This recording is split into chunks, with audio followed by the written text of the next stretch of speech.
Hello, hello, welcome to the stream. If you're new here, this is one of my streams where I share pedantic thoughts about Harry Potter, both the technical aspects of the writing and also just stupid thoughts I have sometimes. So when we left off, we were in the middle of chapter 7. I don't know how far we have on this, but anyway, some portion of chapter 7 had been completed. The children have been sorted into houses. They ate. They sang a stupid song. And now it's time. Oh my god, can you guys hear my air conditioner? It's so fucking loud. Anyway, so now that my air conditioner just kicked on and distracted me. So they've eaten, they sang the song, and now it is time for all these school children to go the fuck to sleep. And so now we're going to find out where these children sleep. The Gryffindor first years followed Percy through the chattering crowds, out of the Great Hall, and up the marble staircase. I don't think it was mentioned before that it was marble, but if it was, holy shit, this castle's fucking fancy. Harry's legs were like lead again, but only because he was so tired and full of food. He was too sleepy even to be surprised that the people in the portraits along the corridors whispered and pointed as they passed. Well, yeah, he shouldn't be, though, because he already learned that paintings and stuff do this now. So, shouldn't even be surprised. Or that twice Percy led them through doorways hidden behind sliding panels and hanging tapestries. And this is alright, so I already have another pedantic thought coming in. Why are there so many, not why are there so many secret passages? Because in something old like this, there's gonna be shit like that, I guess. But why do they have secret passages to the dormitories? Like, why are the dorms hidden from the other students? And, they won't be for long, right? Because, I'm sure inter-house friendships are a thing. And so someone is telling some other people, oh, yeah, behind these 3 secret doors, that's where my dorm is, or whatever, you know? So, why even bother hiding the dorms from each other? Also, I mean, I get that it's a stone castle or whatever, but what if there's a fucking fire or some shit? You know? How are you gonna evacuate? Evaporating the children would, I guess, solve the problem in a different way. But how are you gonna evacuate the children if they're all behind these, hidden things? Clearly no safety for the children has been thought out whatsoever. And I'd love to blame this one on Dumbledore, but that's 100% the author's fault. I mean, I guess she's kind of going for the vibe of, this is a spooky medieval castle and, it's too cool to care about, fire safety or whatever. But, what does the Board of Governors even do in that case then, you know? Do they even, if they're not here checking for, safety for the children and, curricular, what's the word? I keep thinking stringency, but that's not the word I mean. But, goodness of the curriculum. Is it adequate curriculum? What do they fucking do then? Nothing? They just be rich and hang out? I mean, because whose idea, even if for a long time there were secret dorms, you'd think that with the Chamber of Secrets issue, they'd be like, well, time to unhide the dorms because we need to know who's doing what where. Somebody's murdering.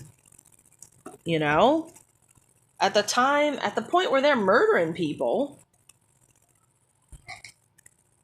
Anyway, they climbed more staircases, yawning and dragging their feet, and Harry was just wondering how much further they had to go when they came to a sudden halt. Now, how big is this fucking castle that they're, stumbling through hallways and can't find their dorms? The layout seems pretty stupid if you've got to go all the way across campus to go eat breakfast. Seems like a setup to make kids late for class basically every day. Because this is basically a school for teenagers, and I think pretty much everyone knows teenagers are not known for their ability to leap out of bed happily and get to shit on time in the morning, so...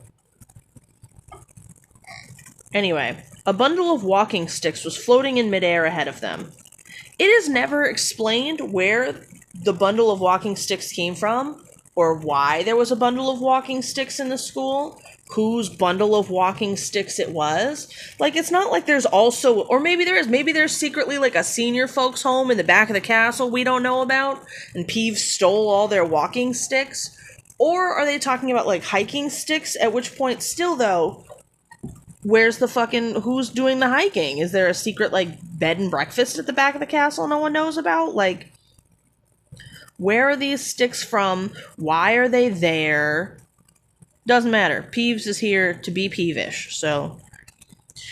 The bundle of sticks is floating in midair ahead of them, and as Percy took a step towards them, they started throwing themselves at him. Peeves, Percy whispered to the first years. A poltergeist. He raised his voice. Peeves, show yourself. A loud, rude sound like the air being let out of a balloon answered. So, I don't know if they weren't allowed to use, like, if they thought the word raspberry wouldn't, like, fit here because people wouldn't know what the fuck that means. And it was the 90s, so I think they may not have been allowed to use the word fart.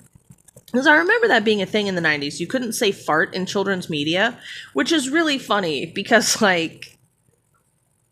Do you think that means children weren't talking about farts? Kids love farts. Like, that's not gonna stop them just because you don't name it. They noticed, and they laughed, and they fucking comment. Anyway. Also, farts are rude now? I mean, I guess when you're going, like, at somebody, but, like, come on. Like, farts are just a thing. Anyway. Do you want me to go to the Bloody Baron? Says Percy, it seems like. There was a pop, and a little man with wicked dark eyes and a wide mouth appeared, floating cross-legged in the air and clutching the walking sticks. Ooh, he said with a little cackle. Ickle firsties, what fun. He swooped suddenly at them. They all ducked. Go away, Peeves. I'm already, like, not really invested in this. This is such a stupid, like, scene. Like, why is the biggest question, honestly. Why does the castle have a poltergeist? Who was pissed off enough to maliciously haunt this castle? And for what reason? Like, if we're not getting Peeves' backstory, or why a fucking ghost scares him, why is he here? Why is he here to just be... Like, did she feel like we lost Dursley and we need to get that bully energy back? Like, oh, it's so boring and annoying every time Peeves shows up. Anyway, go away, Peeves, or the Baron will hear about this. I mean it, barked Percy. Percy sounds kind of insufferable. Because they could have just, like, left. It doesn't seem like Peeves is really doing any... Like, he's not chasing them. They just came upon him in the hallway. He's carrying his sticks for who knows what reason, but he wasn't doing anything malicious with the sticks yet.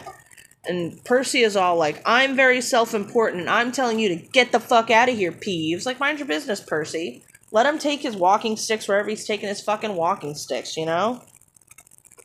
You want to watch out for Peeves. Oh, I'm sorry. Peeves stuck out his tongue and vanished, dropping the walking sticks on Neville's head. Now, maybe this was his plan all along, but, like, maybe it wasn't. Why did Percy involve himself? So bizarre. You want to watch out for Peeves, said Percy as they set off again. The Bloody Baron's the only one who can control him, and he won't even listen to us prefects. Except he just fucking did, though. Like, he just did. Percy said get out of here. And he dropped some sticks on somebody, but he did get out of there. Like, what do you want? He did, in fact, listen to you. And also, like, maybe a job for the board of directors? Maybe that's where Peeves went after a while. Maybe Draco told his father about it, and his father was like, why the fuck does this castle have a poltergeist? And Dumbledore was like, it builds character. And they were like, fucking, no it doesn't. No, get the fuck out of here with that shit. And they removed the poltergeist. There's got to be a way, right? Especially if the Bloody Baron can control him or whatever. They must have, like, look, tell him he's got to go. Tell him he can go haunt the woods or some shit, but he can't hang out in the hallways, harassing the children.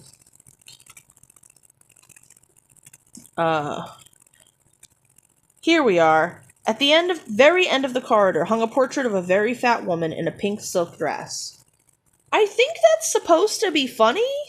I think we're supposed to be like, ha ha, funny portrait. But like, sometimes a bitch just fat, you know? Password, she said. And I'm pretty sure if you say password, that's a pretty big giveaway that there's a door behind the painting. So how fucking hidden could it possibly be? I think a better system, if you're trying to hide some shit, is for her to not ask you for the password when you approach and just be like, hey, what's up? And then you be like, the password is Caput Draconis. And then, you know, she goes, aha, I see what you mean. And then open the door. Like, why would she ask for the password, you know? Anyway, he says the password, the portrait swings forward. Also, like, does she do that, or is it like she can't help herself when you say the password, the door just opens? I'm curious about that. They all scrambled through it, which it makes it seem like the door is like above ground level, like you gotta step up into it if they're scrambling into it rather than passing through the doorway. So that's not ADA compliant. What if there was a student with like a disability and they're like, ooh, sorry, there's no elevators. And your door is actually 3 feet from the ground. So anyway, good luck. You can't learn magic, you know? So anyway, they scrambled through it. Neville needed a leg up. So it is pretty high up then if Neville needs a leg up. Are they like, is it like chest height? Hello? Anyway. Percy directed, hold on. And they found themselves in the Gryffindor common room, a cozy round room full of squashy armchairs. Which, I think we're supposed to find that cozy, but squashy armchairs have never been comfortable to me because, like, they're not very supportive. They just sag and you're sitting on the ground practically. Not comfortable. Percy directed the girls through one door to their dormitory and the boys through another. At the top of a spiral staircase, they were obviously in one of the towers. They found their beds at last. Well, do they have windows to tell if they're in the thing? That'd be, like, if it's a bedroom with no windows, like, what a fucking bummer. They found their beds at last. 5 four posters hung with deep red velvet curtains. So, wait. There's 5 beds. So is there multiple first year rooms, or are there only 5 first years in Gryffindor? Like, wait. Hello? Only 5 children? So this is a class of 20? The fuck? There's got to be other rooms, right? Right? Like, they made a big deal out of what a giant fucking castle this is. Let's see, what's 20 times 7? 140 students total? Hello? That makes no sense. There's got to be other rooms. There's got to be, right? I don't know. 5 4-posters hung with deep red velvet curtains. That's probably really nice in winter, but in the summer, or not summer, but like, you know, September's usually still kind of warm. It's probably hot as fuck, right? I guess you can leave it open. Their trunks had already been brought up. Too tired to talk much, they pulled on their pajamas and fell into bed. What's the bathroom situation? Do they have an ensuite, or is there like a group bathroom? Like, they made it sound like, wait, so they went up a staircase. So the setup of this dorm, they come in, a round room full of armchairs. It's confirmed later that there's a fireplace in there somewhere. It doesn't say specifically, but let's say you've just come in through the chest high door. Chest high to whom, too? Like, chest high to an adult? Anyway. And you're now looking to the right. And also, like, does that mean the ground starts at the chest height and you're just... Or do you, like, and then you go down? And it's, like, level with the ground outside. Does that mean the room below this in the tower is, like, really high? Anyway, vault ceiling below so you can have a normal room up top. Who knows? So let's say, so you're at the door. You're looking into the room. On the right is the girls' dorm. On the left is the boys'. Are there separate, like, turrets or whatever of the towers? Because they go up a spiral staircase to get to their rooms. Then again, maybe it's just, like, stacked and it's a spiral so that the staircase takes up less room. That would make sense.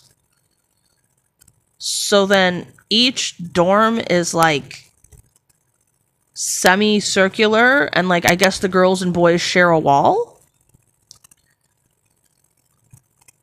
Because it doesn't mention that. Does it? Or let's see. Yeah, it doesn't mention the shape of the room, but...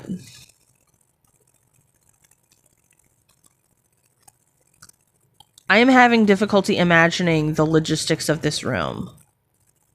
Like, where would the staircase be in relation to the door? Because, like, they go up a spiral staircase. How high is the spiral staircase? Does it, like, go to a landing and then that's where all the dorms are? Because it doesn't say that either, anyway. Yeah, at the top of the staircase, they were in one of the towers. So... But it's... Do they just, like, rotate the rooms? Like, they're in last year's 7th year's rooms? Or is it, like, you're at the top floor first year and you move down each year? Or do they get to the top of a staircase? Who knows how many stories high the staircase goes? And that's where all the dorms are?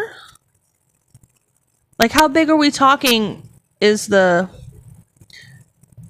room, too? Because it says there's 5 beds with trunks somewhere in the vicinity of them. And I guess you keep all your possessions in the trunk. So the beds could be pretty close together. And I guess you wouldn't necessarily need a desk because there's a common area to do work in, presumably. It mentioned armchairs, but not tables or anything. But I've seen in a lot of, like, depictions, and I think in the movies, too, there were, like, work areas. And I guess you can do work in the library, too? I don't know, but anyway.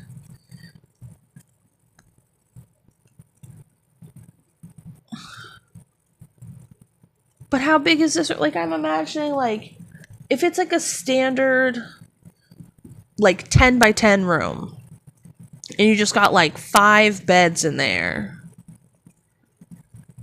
You could probably do it, right? Because you wouldn't need a closet or anything. They've all got trunks. How big are the trunks? I guess the width of the bed? If they're the width of the bed, you put it at the end of the bed. I don't know where the door would have to be necessarily. It feels like either they have bunk beds or this is a fairly large room.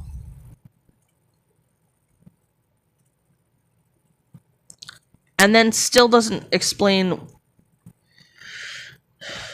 So maybe because they're at the top of the tower, it's like arranged out, like the shared wall is between the girl and boy dorms and each like door, and they're all on the same floor, which would still be sort of a semicircular room, but it would be more like wedge shaped. That sounds like the worst case scenario though, because you would definitely have like no room in there whatsoever. Like the shape of that would be so awkward. You would not be able to effectively use that space. I really want to like open The Sims and like try to create this room. I might do that later, because I can think of a bunch of possibilities for this room, and zero of them make sense. I mean, I guess I could look up Pottermore and see what she says it's supposed to look like. But as written, it doesn't really make sense. Let me see. That's not how you spell Gryffindor. In fact, let me put it on here so I can share with you what the Gryffindor common room is supposed to look like. Because as written, like, I don't know what I'm supposed to be imagining, you know?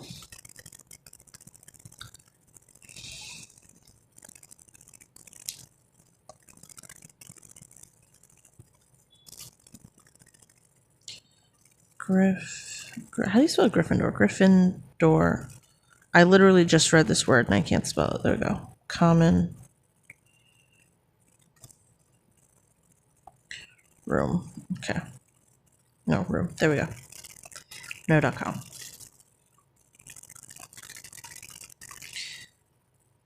Okay, images. The stuff I'm seeing looks really small. Like, this seems super small. I mean, this is just a corner. But that doesn't seem big enough for, what's that? 5 times 7, 35 people to share. Here's another image that also seems pretty small, but seems more official, maybe? This looks like it might have been in the movies or something. There's like a table, there's a window seat, there's a couch in front of a fireplace, and 2 armchairs, which is not exactly filled with armchairs, but whatever. Let's look at this one.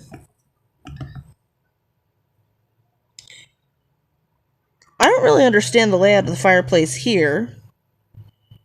That doesn't make sense to me. It's a very big, like, walk-in fireplace that has like a little shelf or something at it. I don't know what that is. This one imagines they have either a very high window or a skylight. And if it has a skylight, that means the common room's at the top of something. Don't understand how that's possible. Because there's dorms above it. What's this? Gryffindor Tower? Can we make this bigger? No, we cannot.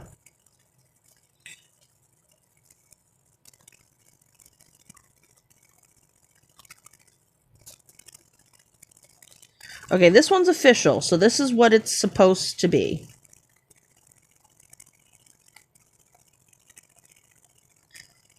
This isn't a round room, though. This room is pretty square. So, I guess WB said, girl, like, what are you talking about? This book, WB agrees with me. What you've written makes no sense. So, we're gonna just make a room that does make sense.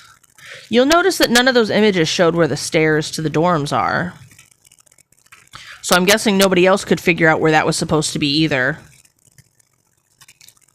I'm gonna try and figure out how to make this room happen, as written in The Sims later, and I'm gonna let you guys know. I'm gonna save images and share them at the beginning of the next stream, cause what the fuck. Anyway, great food, isn't it? Ron muttered to Harry through the hangings. Get off, Scabbers, he's chewing my sheets. So, A, the fact that they're muttering through the hangings to each other, those beds must be pretty close together. That he's muttering and they can hear each other.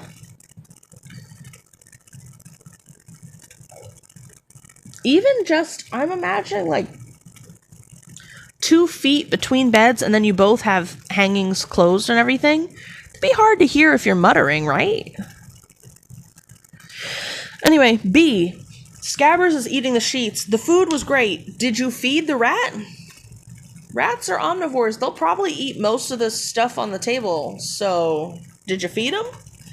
There's never any mention of, like, what Scabbers eats or where he, like, lives most of the time. Rats are not typically, like, a free-range pet. They tend to have, like, an enclosure. So, what the fuck? Anyway. Harry was going to ask Ron if he'd had any of the treacle tart, but he fell asleep almost at once. I mean, this has been a pretty long day. It's been a minimum of 12 hours since he got up. No, more than that. He woke up around 6:30 a.m., the chapter said last time. And then he arrived at Hogwarts no earlier than 8:30, went through a big ceremony, had a feast. It's got to be like 11 now, right? 11? 12? If I got up at 6 a.m., I'd be exhausted too. Perhaps Harry had eaten a bit too much because he had a very strange dream. He was wearing Professor Quirrell's turban, which kept talking to him, telling him that he must transfer to Slytherin at once because it was his destiny. Harry told the turban he didn't want to be in Slytherin. It got heavier and heavier. He tried to pull it off, but it tightened painfully, and there was Malfoy laughing at him as he struggled with it. And then Malfoy turned into the hook-nosed teacher Snape, whose laugh became high and cold, and then there was a burst of green light, and Harry woke, sweating and shaking. I don't know if this was intended to be foreshadowing, metaphor, whatever, or just a weird dream, because people have weird dreams sometimes. I kind of subscribe to the, like, Chekhov's gun thing. Like, if you're going to describe something in a book, it better be, like, important, right? Sort of like how they almost never mention anyone, like, going to the bathroom or, like, sneezing or whatever. Because, like, who gives a fuck, honestly? So the fact that he had this dream should be relevant to the plot somehow. Like, rather than just saying he had a weird dream and then woke up the next day, like, the fact that we hear the contents of the dream. So I think there's supposed to be, like, relevance in this. But, it's not very clear, even as someone who knows how both this book and the series ends. Like, I guess there's the element of Professor Quirrell's turban talking to him, and we know, spoiler alert, I'm going to tell you the end of this book. Skip ahead, I don't know, like 10 minutes if you don't want to hear it. But yeah, Voldemort's in that turban, so the turban talking, I guess, could be seen as foreshadowing. I don't know about the moving to Slytherin. Maybe that's because he's a Horcrux, you know what I mean? And then Malfoy laughing at his struggles, foreshadowing their frenemy status.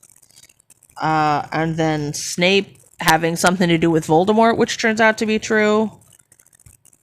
But I think all of that's really just a stretch. I think that's really me reading way too much into it, you know?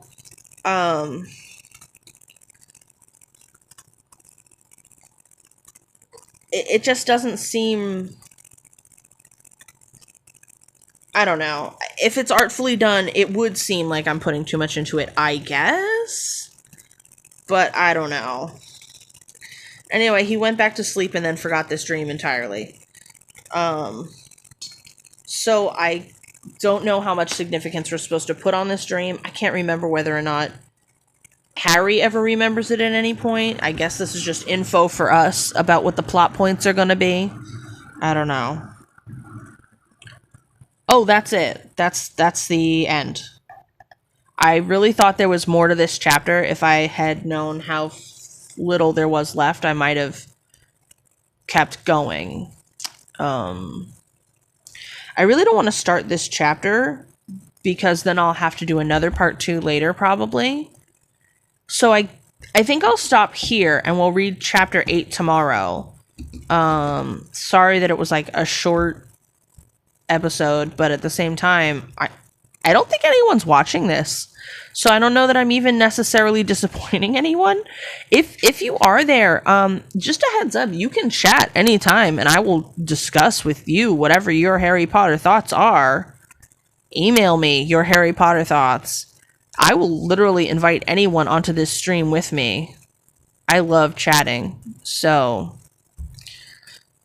to the one viewer that's constantly showing, you're either my biggest, quietest fan or a bot.